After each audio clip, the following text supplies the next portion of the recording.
Hi welcome to our YouTube channel. ഇന്ന് കോയമ്പത്തൂർ സ്പെഷ്യലായിട്ടുള്ള കാളൻ ഉണ്ടാക്കി നോക്കിയാലോ. ഇതിനായിട്ട് ഫസ്റ്റ് 2 കപ്പ് മഷ്റൂം വേണം. പിന്നെ ചെറുതായിട്ട് അരിഞ്ഞിട്ടുള്ള ക്യാബേജ്. ഇത് ഒരു ബൗളിലിട്ടിട്ട് നന്നായിട്ട് കഴുകിയെടുക്കുക.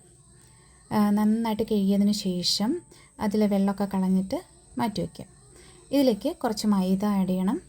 അതിനുശേഷം കുറച്ച് മഞ്ഞൾപ്പൊടി, പിന്നെ കുറച്ച് മുളക് പൊടി. അത് കാശ്മീരി ചില്ലി പൗഡർ ആണെച്ചാൽ കുറച്ചും കൂടി കളർഫുള്ളായിട്ട് നല്ല രസം ഉണ്ടാവും കാണാൻ വേണ്ടിയിട്ട്. പിന്നെ കുറച്ച് ഗരം മസാല. അതിനുശേഷം നമുക്ക് കോൺഫ്ലവർ ആഡ് ചെയ്യാം. കോൺഫ്ലവർ നമുക്ക് കുറച്ച് ക്രിസ്പിനെസ്സും എല്ലാം കിട്ടാൻ വേണ്ടിയിട്ട് നല്ലതാണ്. സോ ഒരു ടീസ്പൂൺ പോലെ 2 ടീസ്പൂൺ തന്നെ കോൺഫ്ലവർ ആഡ് ചെയ്തോളൂ. പിന്നെ നമുക്കിതിലേക്ക് ആവശ്യമായിട്ടുള്ള ഉപ്പും കൂടി ആഡ് ചെയ്യണം. അതിനുശേഷം ഇത് നന്നായിട്ട് കൈ വെച്ച് നന്നായിട്ട് മിക്സ് ചെയ്തെടുക്കുക. മിക്സ് ചെയ്തതിന് ശേഷം കുറച്ച് നേരം മാറ്റി വയ്ക്കുക. അതിനുശേഷം ചട്ടി വെച്ചിട്ട് എണ്ണ ഒഴിച്ച് ചൂടായതിന് ശേഷം ചെറുതാക്കിയിട്ട് കുറച്ച് പരത്തിയിട്ട് ചെയ്താൽ മതി. പരത്തിയിട്ട് നമ്മൾ ഇങ്ങനെ ബജ്ജിയൊക്കെ ഫ്രൈ ചെയ്തെടുക്കുന്ന പോലെ ഒക്കെ നന്നായിട്ട് മൂപ്പിച്ചെടുക്കുക. അത് 2 സൈഡ് നന്നായിട്ട് വേവുന്ന പോലെ തന്നെ ചെയ്യണം. ഞാൻ 2 പ്രാവശ്യമായിട്ടാണ് ഇത് ഫുള്ള് ഇങ്ങനെ ഫ്രൈ ചെയ്തെടുത്തത്. അപ്പോൾ ഇത് നല്ല രീതിയിൽ വേവിച്ചതിന് ശേഷം ഫ്രൈ ചെയ്തിട്ട് ഇതാക്കിയതിന് ശേഷം നമ്മൾ ചെയ്യേണ്ടത് ഇത് വറുത്തത് കോരി മാറ്റി വയ്ക്കുക. അതിന് ശേഷം ഇപ്പോൾ ഓൾറെഡി ഉള്ള എണ്ണ ഉണ്ടല്ലോ, അത് കുറച്ച് മാറ്റിയിട്ട് ആ എണ്ണയിൽ തന്നെ ഒരു 2 സവോള ചെറുതായിട്ട് അരിഞ്ഞിട്ട് നല്ല മൂപ്പിക്കണം. അതിനൊപ്പം കുറച്ച് ജിഞ്ചർ ഗാർലിക് പേസ്റ്റ് ഇടണം. പിന്നെ ഒരു പച്ചമുളക്, പിന്നെ കുറച്ച് കറിവേപ്പില, ഇതും കൂടി ആഡ് ചെയ്തിട്ട് ചെറുതീയിൽ നന്നായിട്ട് മൂപ്പിച്ചെടുക്കാം. നല്ല രീതിയിൽ മൂപ്പിച്ചതിന് ശേഷം ടൊമാറ്റോ സോസ് ആഡ് ചെയ്യാം. ഞാനതിന് പകരമായിട്ട് 2 തക്കാളി നന്നായിട്ട് അരച്ചിട്ട് അതാണ് ആഡ് ചെയ്തിട്ടുള്ളത്. അതിനുശേഷം അതിൽ കുറച്ച് മഞ്ഞൾപ്പൊടി, മുളക് പൊടി, പിന്നെ കുറച്ച് ഗരം മസാല ഇട്ടിട്ട് ഇത് നന്നായിട്ട് മൂപ്പിച്ചെടുക്കുക. ഇതിൻ്റെ പച്ചമണം നല്ലവണ്ണം മാറുന്ന വരെ നമ്മൾ നന്നായിട്ട് ലോ ഫ്ലെയിമിൽ വെച്ചിട്ട് വേവിച്ച് വെക്കണം. അതിന് ശേഷം നമുക്ക് ഇതിലേക്ക് കുറച്ച് മല്ലിപ്പൊടി ആഡ് ചെയ്യാം. മല്ലിപ്പൊടി ആഡ് ചെയ്തതിന് ശേഷം പിന്നെ കുറച്ച് ഉപ്പും കൂടി ഇതിൽ ആഡ് ചെയ്യണം.